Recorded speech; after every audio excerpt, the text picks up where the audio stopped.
नमस्कार, MP news के इस खास प्रोग्राम न्यूज रूम से आपके साथ मैं हूं श्रद्धा बुंदेला। आज हम फिर से कुछ न्यू अपडेट्स आपके लिए लेकर आए हैं। सबसे पहले बात करते हैं मध्य प्रदेश के स्थापना दिवस की। तो मध्य प्रदेश का स्थापना दिवस 1 नवंबर को है। प्रदेश भर में सांस्कृतिक इसमें आयोजन होने वाले हैं। भोपाल में मुख्य समारोह लाल परेड ग्राउंड पर सीएम शिवराज सिंह चौहान की मौजूदगी में होने वाला है। आत्मनिर्भर मध्य प्रदेश थीम पर करीब 50 मिनट के नृत्य और नाटक की प्रस्तुति यहां पर दी जाएगी। वहीं सिंगर मोहित चौहान यहां पर तराने सुनाने वाले हैं।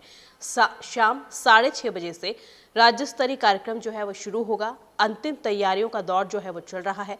बैठक समेत ट्रैफिक और सुरक्षा व्यवस्था यहां पर कड़ी भी रहने वाली है। सीएम समेत तमाम बड़े नेता इसमें शामिल होंगे।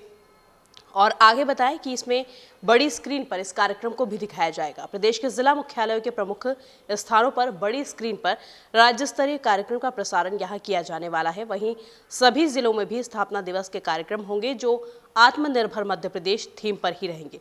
गायन, वादन, नृत्य, वाद विवाद, मैराथन, दौड़ और रैली और प्रभात फेरी आयोजन यहाँ पर होने वाले हैं। आगे बढ़ते हैं और बात करते हैं कोरोना मरीजों की।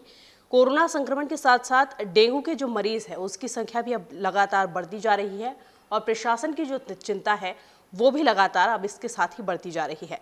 शनिवार को राजधानी में 8 नए डेंगू के मरीज मिले हैं। इसके साथ ही राजधानी भोपाल में डेंगू मरीजों की संख्या जो है वो 593 पहुंच चुकी है। निजी अस्पताल में एक डेंगू के मरीज की मौत भी हो चुकी है, लेकिन सरकारी रिकॉर्ड में भोपाल में डेंगू से मौत की कोई रिपोर्ट जो है वो दर्ज नहीं की गई है, क्योंकि वहां पर जिसकी मौत हुई है डेंगू से, अस्पताल वाले मान रहे हैं कि उसे और भी बीमारियां थी, उस वजह से उसकी मौत हुई है। सिर्फ डेंगू से उसकी मौत नहीं हुई है, इस वजह से इस आंकड़े को उसमें दर्ज नहीं किया जा सकता। आगे बढ़ते हैं और बात करते हैं कोरोना पॉजिटिव लोगों की। तो अब सावधान रहने की जरूरत है। शहर में शनिवार को फिर से कोरोना के 8 नए मरीज मिले हैं। खास बात यह है कि यह जो उतार चढ़ाव का दौर जो है वो लगातार चल रहा है, लेकिन इस बीच अक्टूबर के 10 दिनों में नए मरीजों की कुल जो संख्या है वो 44 हो चुकी है। पिछले दिनों जो 32 पॉजिटिव पाए गए थे उसमें 4 बच्चे भी शामिल थे। अब हाल ही में मिले 10 नए मरीजों के मामले में स्वास्थ्य विभाग की टीमें आज इनके घरों के लिए रवाना हो चुकी है और उनकी कॉन्ट्रैक्ट और ट्रैवल हिस्ट्री जो है वो भी खंगाल रही है। इसके साथ ही इन्हें कोविड केयर सेंटर में एडमिट भी करवाया जाएगा। इसके पूर्व जो नए पॉजिटिव मिले थे उनमें 2 की ट्रैवल हिस्ट्री मुंबई मिली थी, जबकि 30 जो लोग थे उनकी अन्य मिली थी। इसके चलते इन सभी के नज़दीकी लोगों के सैंपल भी लिए गए थे। संभावना ये भी जताई जा रही थी कि 8 जो मरीज मिले हैं ये लोग इनके नज़दीकी हो सकते हैं या फिर आसपास के क्षेत्रों के हो सकते हैं। इधर एक्टिव मरीजों की संख्या बढ़कर 33 हो चुकी है, जबकि रविवार को इन 8 को एडमिट भी किया जाएगा। इसके साथ ही नज़दीकी लोगों के सैंपल भी इसमें लिए जाने वाले हैं। आगे बढ़ते हैं और बात करते हैं मौसम की। तो साउथ में बने निम्न दबाव के कमजोर पड़ने से मध्य प्रदेश में ठंड के जो तेवर है वो नर्म पड़ जाएंगे। मौसम वैज्ञानिक वेद प्रकाश सिंह ने बताया कि अगले 5 दिन रात के तापमान में कुछ बढ़ोतरी होगी। ठंडक तो रहेगी, लेकिन रात और दिन का जो पारा है वो सामान्य रहेगा। 5 नवंबर के बाद से दिन और रात के तापमान में 3 से 4 डिग्री सेल्सियस की गिरावट आएगी।